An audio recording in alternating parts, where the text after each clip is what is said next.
இன்றைக்கி பைபிள் ஸ்டடியில் நம்ம பார்க்க போகிற சாப்டர்ஸ் நீதி தலைவர்கள் 7லேருந்து 11 வரைக்கும் உள்ளதை பார்க்க போகிறோம். முதலாவதாக 7வது அதிகாரத்திலேருந்து ஆரம்பிப்போம். எருபகால்ங்கிற கிதியோனை வந்து ஆண்டவர் வந்து என்ன சொல்கிறாருன்னா, மக்களை வந்து கொஞ்சம் பேரை மட்டும் கூட்டிகிட்டு போய், ஏன்னா நிறைய பேர் போனாங்கன்னா நாங்களே தான் வின் பண்ணோன்னு சொல்லி தற்பெருமை கொள்வாங்கன்னு சொல்கிறாரு. அதுக்கப்புறமா ஆண்டவர் ஒரு பரீட்சை வைக்கிறாரு.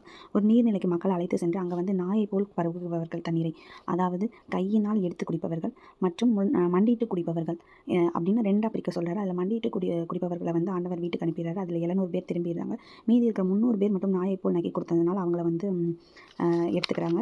எடுத்து அந்த 300 பேரை கொண்டு எக்காலம், பானை, நெருப்பு முதலியவைகளை கொண்டு போய் மிதியானியரை வந்து அமலேக்கியரையும் வென்றுடுறாங்க. 8வது அதிகாரத்தில் சுக்கோத்து மக்களிடம் வந்து 300 வீரர்களும் பசியாக இருப்பதுனால உணவு கேட்பாரு. ஆனால் அவங்க கொடுக்க மாட்டாங்க. அப்புறம் பெனுவேல் மக்களிடமும் கேட்பாங்க. அப்பவும் அவங்களும் தரமாட்டாங்க. அதுக்கப்புறமா கிதியோன் சென்று சல்முன்னா செபாகுங்கிற அரசங்களை வந்து வீழ்த்திட்டு வந்து சுக்கோத்து மக்களுக்கு முட்கொண்டு வதைப்பார். ஏன்னா அவங்க சாப்பாடு கொடுக்கலன்னு. அதே போல் பெனுவேலில் இருக்கிற கோபுரத்தையும் அழிச்சிடுவார். அதை வச்சு அவர் ஒரு ஏபோத்து அவருக்கு செஞ்சுக்குவார். இது மூலமாக 40 ஆண்டுகள் வந்து இஸ்ரேல் அதுக்கப்புறமா அமைதியாக இருந்தது. அதுக்கப்புறமா கிதியோன் இறந்ததுக்கப்புறம் மறுபடியும் இஸ்ரேல் வந்து வேசித்தனம் பண்ணி பாவம் செய்ய ஆரம்பித்தாங்க. அதிகாரம் 9 வந்து எருபாகாலோட மகனான அபிமெலேக்கு வந்து வராரு. அவர் வந்து அவருக்கு வைப்பாட்டி மூலமாக கிடைத்த மகன். அது போக வந்து கிதியோனுக்கு 70 பிள்ளைகள் இருந்தாங்க. இந்த அபிமெலேக்கு வந்து அந்த 70 பிள்ளைகளையும் கொன்றுவார். அதில் இளைய மகனான யோத்தான் மட்டும் தப்பி விடுவார். யோத்தான் தப்பிட்டு அவர் சொல்லுவார், ஆனால் மக்கள் வந்து அபிமெலேக்கை வந்து அரசராக்கிடுவாங்க. அதனால யோத்தான் வந்து, நீங்கள் இப்படி அரசராக்கிட்டீங்க, அபிமெலேக்கை தேர்ந்து கொண்டது மூலமாக எங்கள் அப்பா கிதியோனுக்கு நீங்கள் வந்து துன்பம் விளைவிச்சிட்டீங்க, அவரோட கிதியோனோட பிள்ளைங்களை எல்லாரையும் கொண்டாலும் நீங்கள் வந்து அபிமெலேக்கை வந்து அரசராக ஏற்றுக்கிட்டீங்கன்னு சொல்லிட்டு அவர் ஆனால் பயந்து போய் ஓடி போயிடுவார். அபிமெலேக்கு 3 வருஷமாக இருப்பார். இருந்து நிறைய இடங்களில் போர் பண்ணுவார்.